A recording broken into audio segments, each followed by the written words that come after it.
바이든 시대, 소위 이제 바이노믹스가 열렸는데 어디에 투자할 것인가, 어떤 주식이 갈 것인가가 훨씬 더 많은 관심이 있습니다. 그렇습니다. 지수 때보다도. 네. 지금 바이든 시대 유망주를 집중적으로 좀 분석하고 여러분들 네네. 저 질문 주신 것처럼 뭐 소부장도 그렇고 바이오도 그렇고요. 얘기를 해보도록 할게요. 네네네. 일단은 바이든 관련주들이 지난 그 대선 첫날 분위기로 대선 전까지 가다가 네네. 대선 때 트럼프가 또 되는 것처럼 해서 흔들렸다가 네네. 다시 이제 게임 끝났다고 해서 오늘 강력하게 가잖아요. 네네. 바이든 관련주 계속 달릴 수 있을까? 네.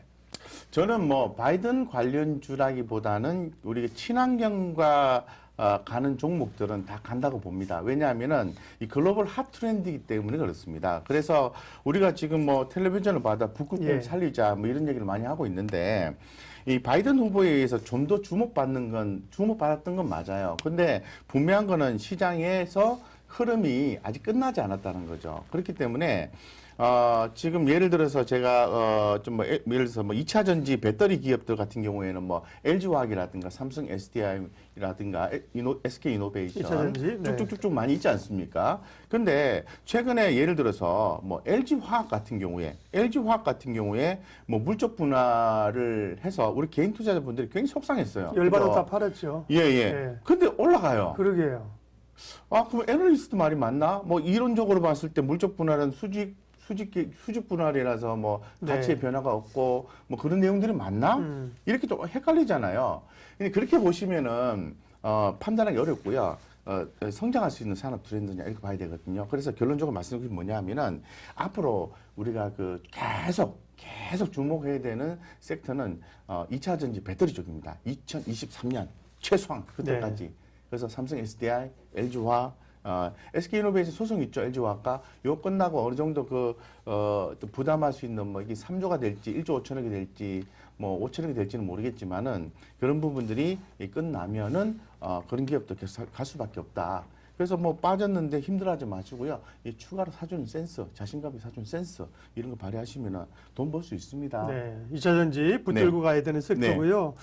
해운주도 물어보신 분이 있는데 해운주 조선주 H&M 같은 경우 네. 뭐 대단한 흐름 그거 이따가 네. 좀 하겠고 일단은 바이든 관련주 네. 2차 전지가 있고 또 어디가 있죠? 친환경으로. 네, 아무래도 뭐 그 탄소 배출권도 있고요. 태양광도 있고 풍력도 있고 그렇습니다. 그래서 네. 뭐 2차 전지 배터리 관련 종목과 묶어서 한꺼번에 설명해 드릴 수가 있을 것 같은데 네. 이런 종목도 계속 갈 수밖에 없어요. 지금 현재 우리가 지금 요번에 조 바이든 후보의 정책에 제대로 이행이 안 됐을 때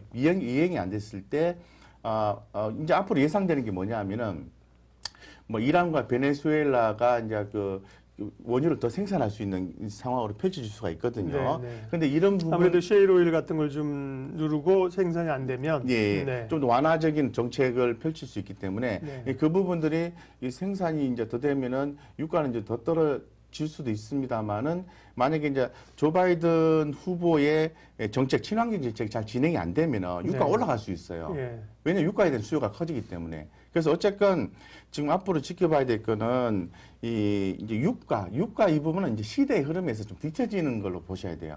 뒷그림자를 가고 있다는 거죠. 지금 사실 우리 구독자님들 주식에서 돈 버시면은 이 내연기관차하고 전기차하고 어느 거 사시겠습니까? 당연히 전기차 사겠죠. 네, 바로 그겁니다. 네. 바로 그겁니다. 그래서 대체 에너지가 갈 수밖에 없다. 네. 이건 답입니다. 그렇기 때문에 태양광, 풍력 뭐 이런 것들 엊그제 조 바이든 후보가 좀 뒤처진다니까 막 급락하고 나올 때 막 벌벌 떠셨잖아요.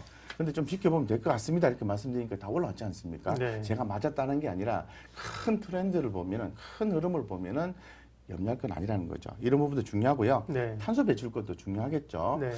근데 탄소 배출권 관련해서 최근 오른 종목들이 뭐 KC 코트릴이라든가 한솔 홈테크라든가 이런 조금 재무적 안정성이 조금 약한 기업들이 좀 핫하게 올라준다는 게 저는 조금 물론 저도 이제 거기서 좋은 수익을 네. 내긴 했습니다, 예, 솔직히. 예. 왜냐하면 어차피 현상에 대응을 해야 되니까.